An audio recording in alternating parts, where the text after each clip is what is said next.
Y ya estamos en nuestros estudios con dos personajes importantes para hablar lo que les habíamos comentado. ¿Qué pasó en la lucha contra la corrupción? ¿Qué sucedió en la ley de contrataciones con el Estado? De los bienes, de los servicios, de las obras, de los proyectos multimillonarios. ¿Qué ocurrió esta semana con el cambio de la nueva ley que promueve el Congreso de la República y que pasa por el Parlamento?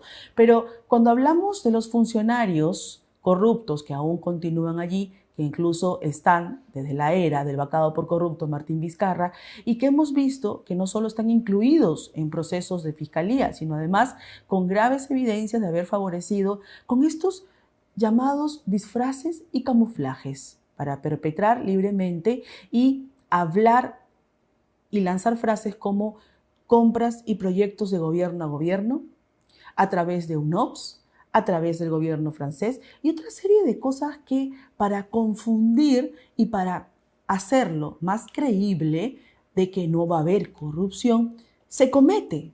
Y eso no es ni siquiera materia de nada. No es impedimento de que alguien se robe el dinero, de que alguien coimee, de que alguien se reúna, de que alguien se reparta la plata. ¿Y qué está haciendo el gobierno de Dina Boluarte en este momento en el que tanto se habla de corrupción, de enriquecimiento ilícito? ¿Está ocurriendo realmente una ley que transforme las contrataciones públicas? Estamos en nuestros estudios con el doctor Walter Curioso, que es vicerrector de la Universidad Continental. Bienvenido, doctor. Muchas gracias, Claudia. ¿Cómo está? Y con el ingeniero Elías Tapia, él es el presidente de la Asociación Peruana de Consultorías e Ingeniería. Bienvenido a Dime la Verdad. Muchas gracias, buenos días. Ustedes que son los especialistas y han medido de alguna manera la eficacia en contrataciones de servicios tanto en ingeniería como en temas de salud, se van a dar cuenta que a este año 2024 la proyección al llegar a fines de año y el otro año no hay un cambio sustancial, estructural. Ingeniero, usted ha podido revisar, lo hemos estado conversando, la ley, y ¿usted ha encontrado realmente mecanismos que eviten que se roben el dinero de los peruanos? Bueno, se está repitiendo en este predictamen de la nueva ley un error que mantenemos en la actual ley, o sea, no se está cambiando nada. ¿A qué me refiero? A los contratos de gobierno a gobierno, en el que supuestamente el Perú encarga a otro gobierno el manejo de los proyectos más importantes, pero que resulta que no es cierto que el otro gobierno esté manejando estos proyectos, sino estos gobiernos designan a una empresa de su país para que haga el control total de los proyectos. Por ejemplo, en el caso de la reconstrucción del norte, se firmó un convenio de gobierno a gobierno con el Reino Unido, pero el Reino Unido contrata a una empresa inglesa, es el que tiene todo el manejo. En 3 años se tenía que reconstruir todas las obras dañadas por el fenómeno del Niño y ya estamos al 5.º año y solamente se ha logrado un avance del 40%. Incluso la entidad ni siquiera existe porque ya pasó a ser la Autoridad de Infraestructura Nacional. Y toda una serie de cuestionamientos, gastos de dinero, sueldos por encima de ministros incluso. Y con locales millonarios, pagaron millones por casas alquiladas que hoy tampoco valen nada, pero no hemos tenido resultado alguno. ¿Y esto a qué se debe? Veámoslo desde el punto de vista legal. Bueno, la finalidad de estos contratos de gobierno a gobierno era teóricamente evitar los casos de corrupción que se han estado dando en los últimos años, pero está sucediendo lo mismo. El claro ejemplo es el contrato de gobierno a gobierno que se ha firmado con Francia para una inversión de 24.000 millones de soles, 6.000 millones de dólares, ¿cierto?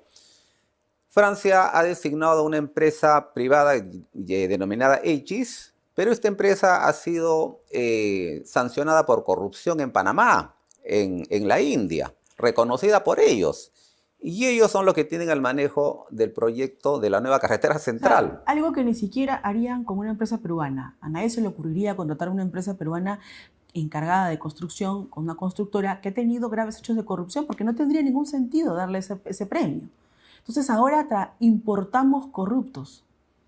Bueno, y encima con dinero del Estado, y tampoco hemos obtenido grandes resultados. ¿Cómo va ese proyecto? Eso es lo peor, ¿no? Que no es que el otro gobierno ponga el dinero, es el dinero del Estado peruano, ni siquiera es una concesión en que el privado invierte, ¿no? Lo mismo está ocurriendo con los colegios que el gobierno lo ha llamado bicentenario. Han firmado un convenio de gobierno con el gobierno de Reino Unido y Finlandia para construir colegios, cuando no es una obra de ninguna manera compleja. ¿Y cuál es lo peor? Que en los últimos días salió una queja de los padres de familia del Colegio Santo Domingo de Guzmán de Ascope, en la que ellos dicen que han demolido un colegio que estaba en buenas condiciones y que ahora se está contratando por 95 millones de soles, por gobierno a gobierno, a una empresa china. Una de estas empresas chinas que en este momento está investigada por corrupción. Entonces, ¿dónde está la lucha contra la corrupción? Esto es en el tema de infraestructura, de construcción, de obras que son de tal envergadura, tan vitales como la vida misma. Y en el sector salud, el doctor Walter Curioso también tiene un análisis de cómo se han estado llevando las compras estatales necesarias, por un lado, con precios inflados, como hemos visto en los últimos meses, y que se dio en pandemia a diestra y siniestra con decretos de urgencia. Con esto disfrazaban el pago a quien sea por hospitales de bolsas de plástico, que tampoco eran solución a nada y que lo que querían era tener justificación para sacar millones de soles del dinero estatal. Doctor, ¿sí seguimos viendo ese tipo de hechos? Definitivamente el riesgo de justamente de hacer uso indebido de los recursos que se asigna al Estado a un sector tan importante y clave como salud es fundamental.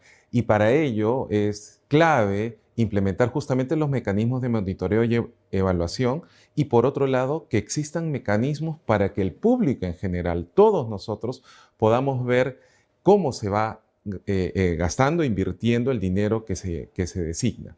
Para ello es fundamental el tema de transparencia de la información. Hoy en día, gracias a la tecnología y gracias al avance de los sistemas de información, es posible contar con esa información de manera transparente, de tal manera que el público en general pueda saber cómo se está invirtiendo esos recursos.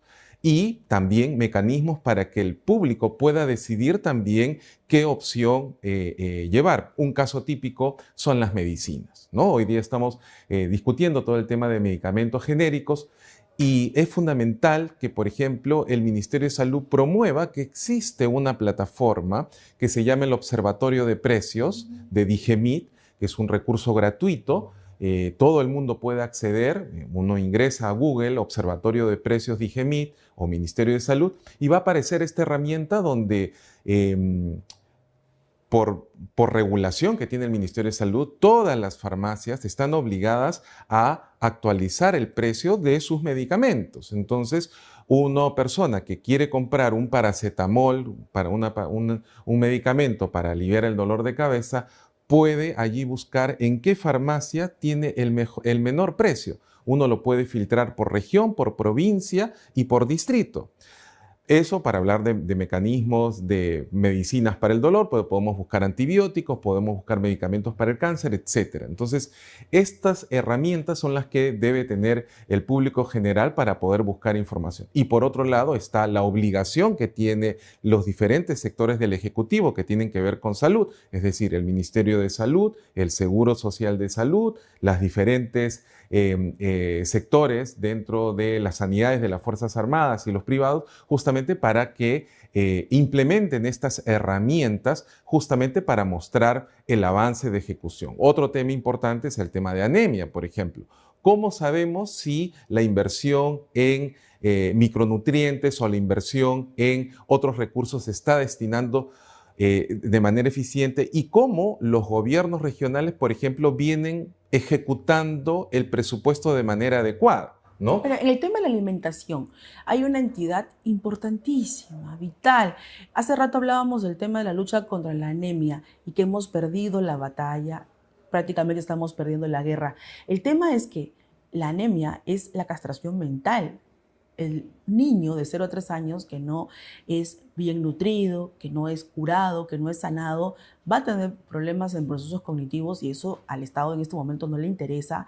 Y los problemas de alimentación, Calguiguarma mismo se ha convertido en una olla de grillos en donde no se entrega nada validado en base a nutrición, alimentación, a lucha contra la anemia. Aquí también hay un contubernio para hacer agonizar a este sector.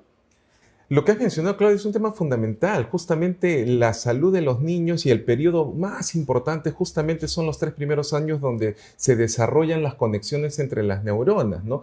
Y un aspecto fundamental es alimentación. Entonces, ahí, por ejemplo, claro, ¿quién aborda este tema? Mencionaste el MIDIS. El MIDIS es un actor. De hecho, el MIDIS en el año 2018 es que lanzó un plan multisectorial de lucha contra la anemia, porque la anemia no es un tema solamente del Ministerio de Salud. Has mencionado el MIDIS, que tiene uno de los programas que es Jaliwarma, que justamente aborda un tema para promover la alimentación en colegios, pero es un tema de muchos más ministerios. Entonces, el 2018 se trabajó este plan con diferentes ministerios, más de 10 ministerios, y este año el Ministerio de Salud lanza un plan multisectorial también, pero solamente con 6 ministerios, ¿no? Donde, por ejemplo, no está un ministerio clave como el Ministerio de Economía y Finanzas. ¿Cómo queremos nosotros impulsar un plan multisectorial para que nuestros niños puedan desarrollarse cognitivamente, que puedan tener un fortalecimiento nutricional importante, si no aseguramos el presupuesto adecuado para un plan multisectorial? Ahora, estos hechos de corrupción, por supuesto que asesinan a niños, eliminan vidas, los dejan paralíticos, paralizados, con problemas incluso cognitivos severos, neurológicos, porque el dinero que se están robando no se está usando bien. Finalmente llega mal, el producto no llega, o en todos estos actos de coimas no se impone la vida de los niños, y eso tenemos que cortarlo de raíz. Ingeniero, en el tema incluso de la compra de alimentos, no se hace una compra directa a las fábricas y a las industrias peruanas, como tendría que pasar, porque los precios son altos cuando se compra a terceros. Se sigue aplicando la coima de operadores y de firmas pequeñitas que lo que hacen es comprar, revender a un precio más caro, porque simplemente así es el Estado, pues. Y como así es, así hay que morir y así hay que exterminarse. Lamentablemente, esta ley no incentiva el desarrollo de la empresa nacional, ¿no? En el caso de las construcciones, por ejemplo, en los últimos años estamos invadidos de empresas chinas, ¿cierto?, que ganan la buena pro de todas las obras grandes. Pero ¿qué hacen los chinos? Subcontratan a las empresas nacionales, subcontratan a las empresas locales en provincias. ¿Y qué es lo que pasa? Ya estamos viendo mucha denuncia, que no les pagan, ¿no? No les pagan no solamente a las empresas, sino no les pagan a los ingenieros. ¿Por qué? Porque esta ley es muy entreguista hacia las compañías internacionales. Por ejemplo, no es posible que aquí, para que se inscriba una empresa en el registro de proveedores del Estado, a los peruanos nos piden un capital social determinado. En cambio, viene una sucursal de una empresa extranjera y hasta con 100 soles de capital social están ganando obras millonarias. Ahí en el SEAS incluso está el resultado de todas estas estadísticas, y necesitamos una ley que incentive el desarrollo de la empresa nacional. No se está cumpliendo el mandato de la Constitución, que es promocionar el crecimiento de las empresas. Aquí más bien castigamos a las nacionales y le damos todo a los extranjeros. Eso tiene que cambiar, y en este dictamen no está cambiando nada.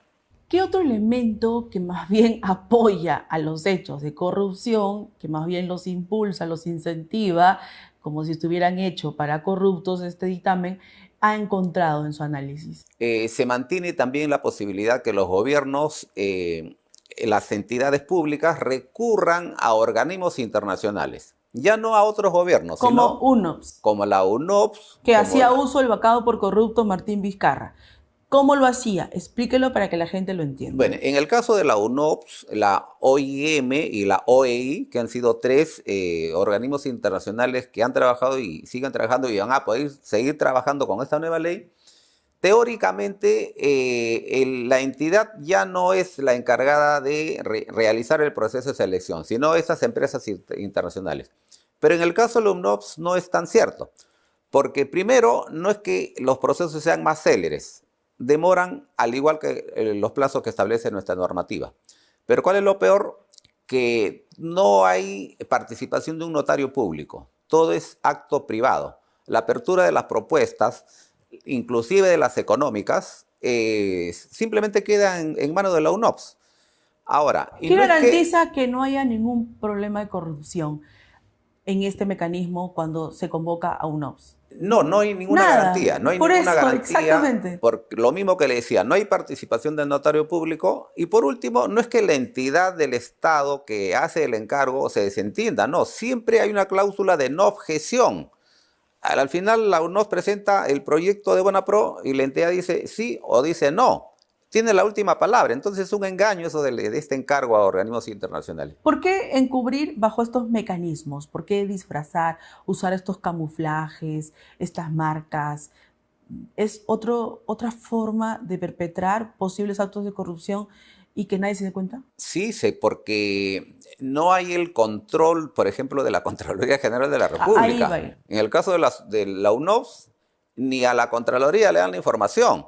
En el caso de los contratos de gobierno a gobierno, los primeros contratos tampoco la Contraloría tenía acceso. En los últimos contratos se le está permitiendo un control concurrente, pero tampoco puede ver la rendición de cuentas, ¿no? En los contratos de gobierno a gobierno, según nuestra ley y el predictamen de la nueva ley, se rigen bajo las leyes internacionales.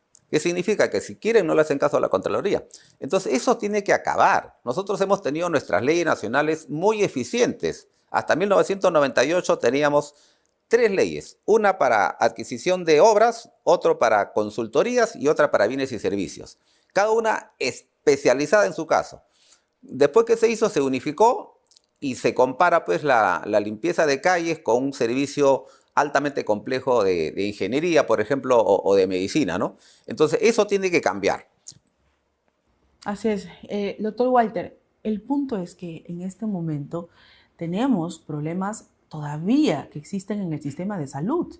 Y tal parece que el presupuesto público no se está priorizando por ese lado. Pero en este momento, ¿cuál es el principal foco de atención en este sector? Porque políticamente es un sector que todavía controla César Acuña con su ministro que está allí, que era su congresista, y sabemos que hay un cogobierno. El punto político por un lado. Por otro lado, el punto técnico. ¿Realmente hay capacidad para llevar adelante el sistema de salud y un cambio estructural? Justamente has abordado un tema importante, necesitamos un cambio estructural y para ello necesitamos varios niveles de atención urgente. El primero es definir los liderazgos claros, ¿no? Problemas complejos como por ejemplo la anemia tiene que ser abordado por varios ministerios como mencionamos, pero necesitamos un liderazgo claro, ¿no? Teníamos un plan multisectorial 2018 liderado por MINSA con 14 ministerios. Ahora en enero tenemos un plan multisectorial liderado por el MINSA, pero solo con 6 ministerios. ¿Cuál es el liderazgo y el rol de cada uno? El segundo punto es que no tenemos todavía una adecuada articulación, porque el gobierno nacional es un componente, pero tenemos los gobiernos regionales y los gobiernos locales. Y para eso necesitamos una adecuada articulación intergubernamental e intersectorial, ¿no? Entonces, porque si no, no vamos a poder abordar las maneras de manera estructural, ¿no?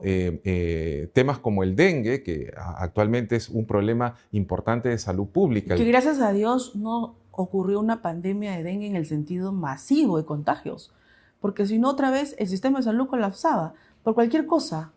Exactamente. El otro tema importante es fortalecer justamente los mecanismos de rendición de cuentas y de control a diferentes niveles. Hemos mencionado el tema de los organismos, tanto del Ejecutivo, etcétera, tienen mecanismos de control, ¿no? Entonces, oficinas de control interno, está la Contraloría, pero el otro punto importante es el control social, cómo el público, nosotros como usuarios, podemos justamente hacer una supervisión y vigilancia de lo que está pasando y cómo se está gastando el presupuesto y si se está gestionando de la manera. Por eso es importante que las instituciones del Poder Ejecutivo, de los gobiernos regionales, los gobiernos locales, justamente tengan estas plataformas donde el público pueda ir viendo, ¿no? Es un mecanismo de transparencia, es un mecanismo de rendición de cuentas de los organismos para que nosotros como público en general podamos justamente ir viendo el avance, el monitoreo y si vemos que algo no está avanzando o algo está en rojo, podamos mediante los mecanismos necesarios, poder alzar nuestra voz y decir, mira, acá está pasando algo. Los organismos tienen mecanismos, por ejemplo, para ver cómo está el avance de la anemia, cómo está el avance de vacunación. Tanto el Ministerio de Salud, el MIDIS también tiene dos plataformas muy interesantes. Mi Región, donde uno selecciona la región, Arequipa, Loreto, etcétera, y puede ir viendo cómo están sus indicadores a través de un semáforo.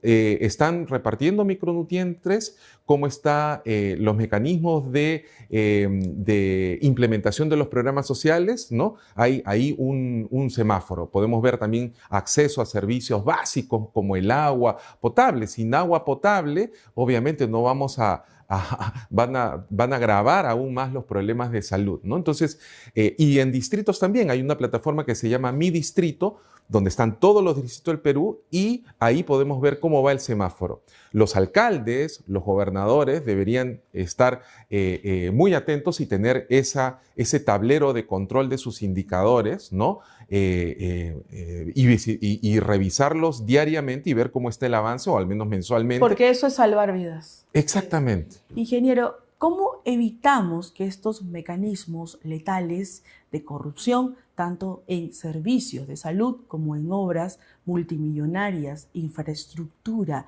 para elevar nuestra calidad de vida, para elevar nuestro sistema, para llevarnos hacia el desarrollo, a la industria, a la competitividad, porque tiene que ver, lo hemos explicado muchas veces aquí desde el origen, desde la raíz del problema, para básicamente graficar por el estamento jurídico e institucional por donde debe ir precisamente este plan.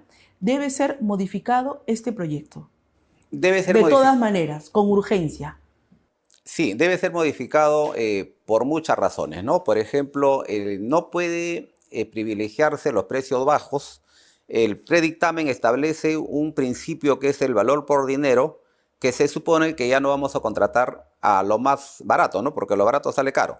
Esperemos que eso se cumpla, pero eso tiene que estar paralelamente alineado a la profesionalización de los funcionarios públicos que intervienen en los procesos de selección, porque ahora simplemente el titular del pliego o una gerencia designa a 3 personas que son miembros del comité que están a órdenes del mandato de sus jefes superiores, ¿no? En cambio, si incorporamos en los comités de selección a la sociedad civil, como el colegio médico, el colegio de ingenieros, etcétera, tenemos ya participación de terceros y profesionales. Reales, técnicos. Reales, técnicos, pero también el tema de la Contraloría.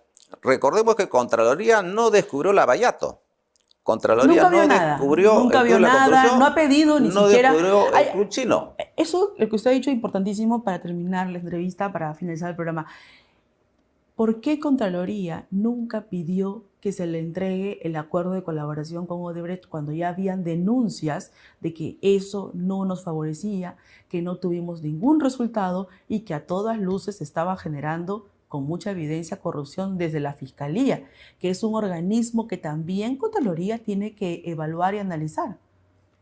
Tiene que haber una profesionalización y especialización. En el caso de obras, por ejemplo, un ingeniero auditor de Contraloría en una semana está auditando la construcción de un hospital, la semana siguiente está auditando la construcción de una carretera, la semana una central hidroeléctrica.